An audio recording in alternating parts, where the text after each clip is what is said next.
Ոնց անեմ, որ էջիս մեջ կռիվ սկսվի։ Chat GPT-ն շոկի մեջ է։ Հիմա այս վիդեոս չի վերաբերվում այն մարդկանց, ովքեր որ սկսնակ մատնահարդարներ են, այլ վերաբերվում է այն մասնագետներին, ովքեր որ նաև բլոգեր են։ Բլոգեր։ Դες թվում է ես չգիտեմ, իմ վիդեոները ովքեր են նայում ու ում են ուղարկում,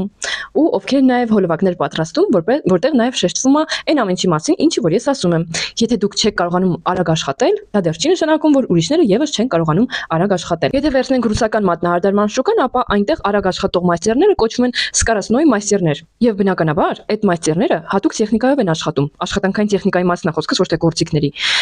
որը արագացնում է իրենց կատարած աշխատանքը։ Ու ես դեռ վաղուց եմ կատարում նմանատիպ կերպով եւ վաղուց էլ իմ ուսանողներին սովորացնում եմ բոլոր ամենաարագ, ամենառիթմիկ ու ամենավորակյալ տեխնիկաները, որ նրանք նույնպես կարողանան արագ սպասարկել, շատ սպասարկել։ Հա, ու մեկ էլ ախր շատ եք մոռանում, որ մատնահարդարումը այդ մենակ այդ կամերային մոդելավորումները չի, այդ բեմական եւ մրցույթային աշխատանքները չեն եւ այն մարդկանց ձեռքերին արած աշխատանքը չի, որոնց հաճախորդների երևի թե 5%-ը կուզենա նման աշխատանք։ Մատնահարդարումը այդ բնական կառուցվածքով եղունգների վրա, բնական եղունգի վրա, բնականին հնարավորինս մոտ էսթետիկ գեղեցիկ ծածկույթն է։ Ու իրականում այդ աշխատանքը պետք է լինի շատ արագ։ Ու եթե ձեզ մոտ չի ստացվում, մի քննադատեք ուրիշներին։ Ասեցի բրծակ կարակ ուղարկեք։ Ինձ էլ են ուղարկում ախր ձեր վիդեոները չեն ֆայմ։